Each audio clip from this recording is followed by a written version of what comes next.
This is Specialist Lee here on Steadfast Courage, and today is an especially great day because I'm exercising my Second Amendment right by taking a look at the HK93A3. What if I told you the company that made the MP5, which is a well-known weapon because it's on most action movies from the 90s, the best movies from the 90s. What if I tell you the MP5 has a big brother, which is the middle child of the family? And if you don't know what I'm talking about this here weapon, the HK93A3. First of all, the HK93 is a 223 and the MP5 is a 9mm. If the MP5 doesn't cut it for you, you got this here HK93. So there are two types of HK93s. There's the HK93A2 and the HK93A3. The A3 variant is this.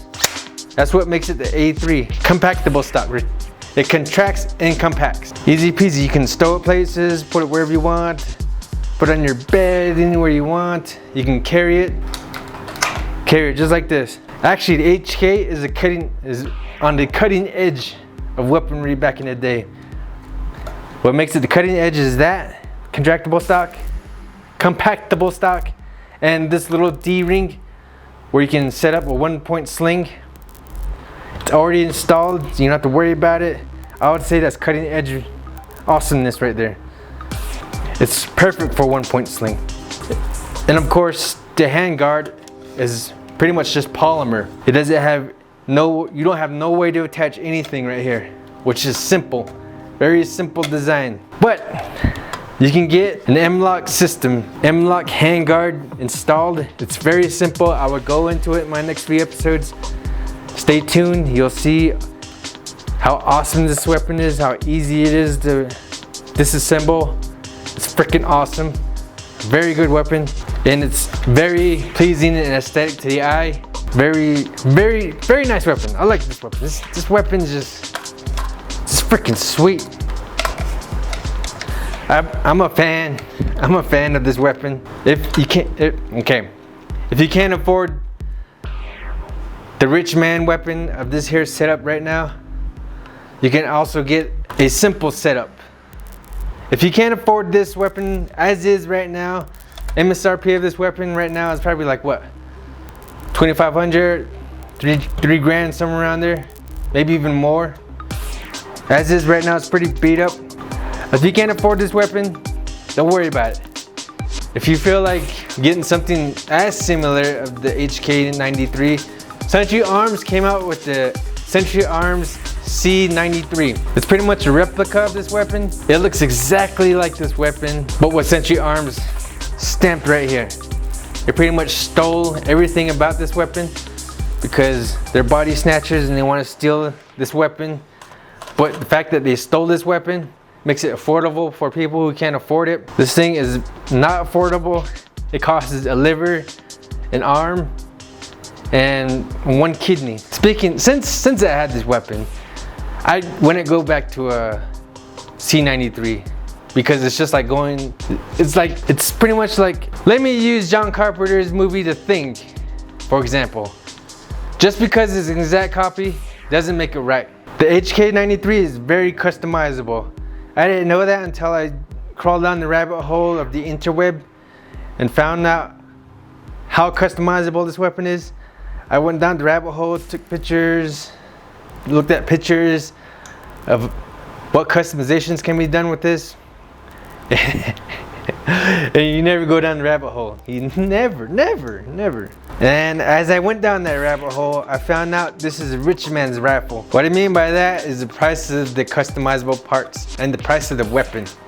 It's a rich man's rifle. And of course, you could buy an AR-15 rather than the HK93.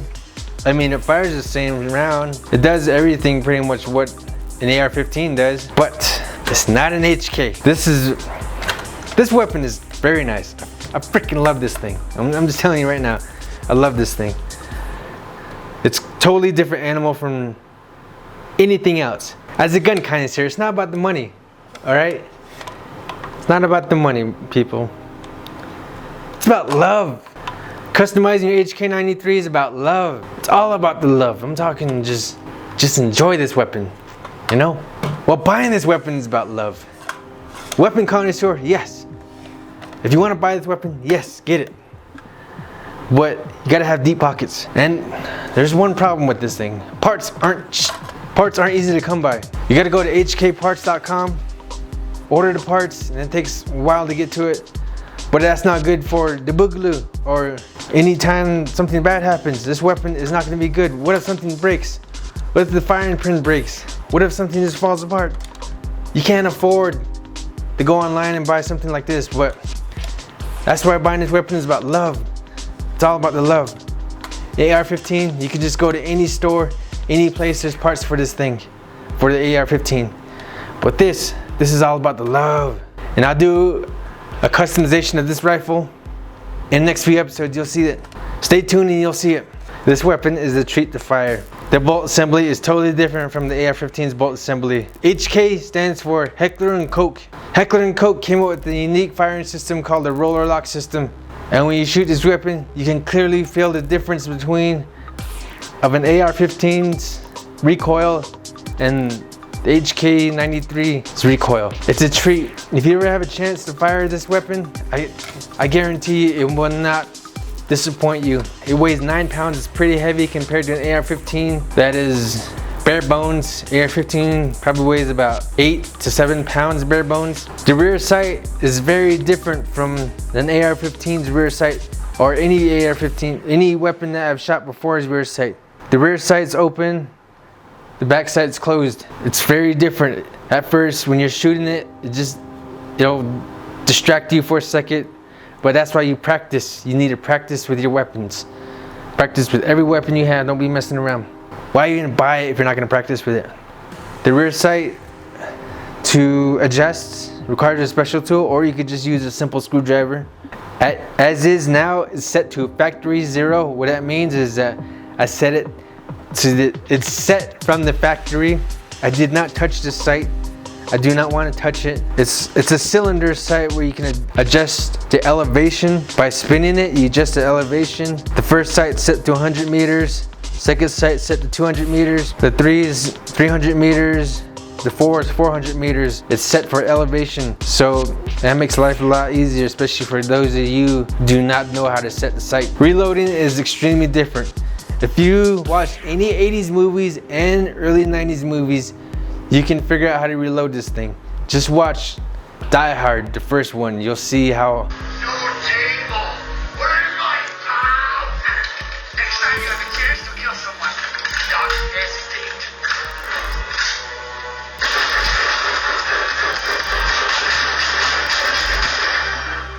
Thanks for the advice. And it's just cool. I mean, that's pretty boss. I like how you reload it. It makes you feel like an action star. The charging handle's right on the front, right here. Kind of like the Scorpion, but the Scorpion copied it. And I'll be going over it in the next video on how to reload. It might get you killed too if you're in a real firefight and if you don't practice with it. But you know what? That's why you practice with it. The Scorpion pretty much copied off this weapon. I'm pretty sure because it's the same setup. Scorpion has the same setup. The CZ Scorpion Evo, same exact setup. Except the Scorpion tells you when you're out of ammo and it locks to the rear. This one does not lock to the rear. The bolt does not lock to the rear on this one. Every time you reload, you gotta pull back, take out the magazine, press a new one in. You could do the slapping, or you could just pull back.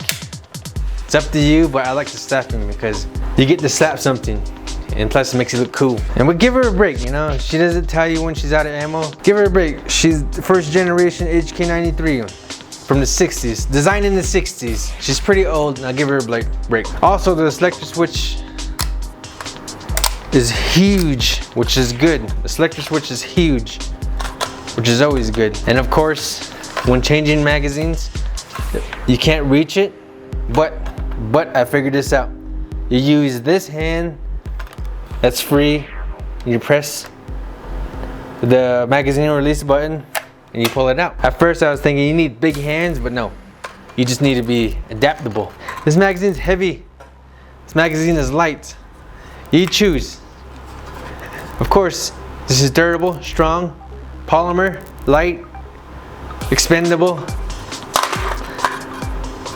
If you look online, you find these magazines. They sell for $80. Freaking expensive, outrageous. I'm not buying that. I'm not buying $80 worth for one magazine. These ones you go on Magazine Warehouse, you get it for, what was it? I don't even know how much. I don't remember. Was it $17? $17 a piece. You do the math. Which one is cheaper? And I got plenty of these magazines. And of course, if you got these steel magazines, pounds equals weight. Remember that. They're extremely weight heavy. There's a problem with reloading. If you're one of those guys who likes to reload brass, there's a problem with this weapon. This weapon chews up brass. It literally chews up brass. It will bend brass to the point where you can't reload them. It completely destroys the structure, the integrity of the brass. It destroys it. If you can see, from good brass to the expended brass, it completely destroys it. You can see that little dent in the expended brass. That little dent right there. That little guy, it will destroy your whole reloading, and you can't reload these things. What I've been told about brass, this thing, the destruction of brass on this here weapon, is that to deny the enemy brass. That's why it destroys brass. Deny the enemy brass, because I've heard stories, my dad told me stories about the war in Afghanistan and Iraq. The little kids would pick up brass so they could reload them and use it against US troops. They would chase the brass. In the middle of a firefight, you guys, these little kids picking up brass, fighting each other just to get the 5.56 brass. They would fight each other for it, just to get that brass in the middle of a firefight. So brass is very important. And that's why this destroys the brass. To deny the enemy reloads. There's a way to get around that though. I don't have it with me, but there is a way. The brass hits it right there. It's really sharp right there. When it ejects, that's what destroys the brass. He ejects the round or the casing and it dents it. But there's a way around it. You can put a rubber piece right here so it keeps the weapon from destroying the brass. I don't know what it's called. My dad told me about this. My dad told me about this. You can get a rubber fading right here. Just put it right over it. It keeps the brass from being destroyed. It's very effective. It's just one little piece of rubber. It's very effective though. Most likely you're gonna have to make it yourself, that little rubber piece. Because I looked for it on hkparts.com. I couldn't find it. So most likely you're gonna find it for yourself or make it for yourself. That's it. That's it for me, guys. Me rambling around about this here weapon.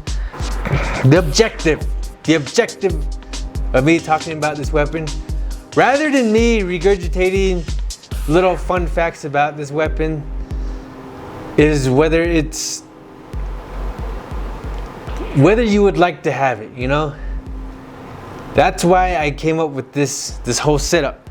Rather than just me shooting weapons, rather than me just regurgitating little fun facts and just saying it was in the 60s, blah blah blah blah blah blah, it's a roller delay lock system, blah blah blah. Rather than just spewing back facts you find on the internet, I'd rather talk to you about what I find interesting about this weapon, little details that no one talks about, little things that you gotta find out for yourself if you start shooting these things and you start realizing, hey, I made a mistake. I thought this thing was gonna be cool, but it's not cool. It's just a piece of junk. Rather than just me going over regurgitating facts, I like to go over this weapon and tell you little things that I find interesting about it, little things that are pros and cons about this weapon, because there's always pros and cons in every weapon. It's not black and white where, oh, it's better than the AR. Oh, AR is better than this, or no, this is better than the AR. No, every weapon has its pros and cons. Every weapon has its little defects. I really like this weapon, but would I carry it? That's the question that I'll answer you on my next video about the HK. Whether I would carry it during the Boogaloo or would I just keep it under my bed or stowed away in my car. That's the question I'll answer next video about the HK93. So like, comment, subscribe, and we'll see you next time. I'd like to thank my dad. I couldn't do any of these YouTube videos about guns without him. He's been a big inspiration in my life. He makes things so much easier for me. He's made the world easy for me. If it wasn't for him, I'd be just like those other millennials crying about, oh, life's so hard. Nope, that man made life easy for me. Anyways, like, comment, subscribe, and we'll see you next time. Speciously out. Remember, peace through fire is priority. Laters.